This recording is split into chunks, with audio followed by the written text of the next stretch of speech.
هنا، والجيش السوري بحسب ما فهمنا قد أمن لهم خروج آمن من مدينة دير حافر. كما نشاهد 4 عناصر لقسد كانوا يتواجدون تحت هذا الجسر الذي كنا نتواجد فيه، والآن يدخلون إلى مدينة دير حافر من أجل الذهاب إلى مناطق قسد على ما يبدو، وبحسب ما فهمنا من النقاش الذي دار بين الجيش السوري، بل وأن الجيش السوري سمح لهم الانسحاب بأسلحتهم كما نشاهد في هذه الصور. هم 4 عناصر الذين يظهرون في هذه الصورة، وبالقرب منهم هنالك عملية لإزالة أعلام قسد من مدينة دير حافر يقوم بها عدد من أهالي مدينة دير حافر كما نشاهد في هذه الصور.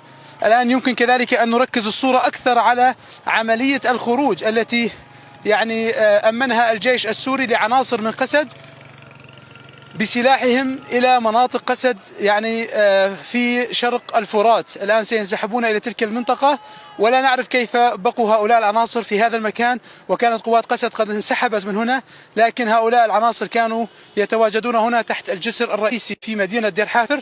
الآن دخلوا إلى مدينة دير حافر بسلاحهم بعد أن تركهم الجيش السوري يغادرون من هذه المنطقة.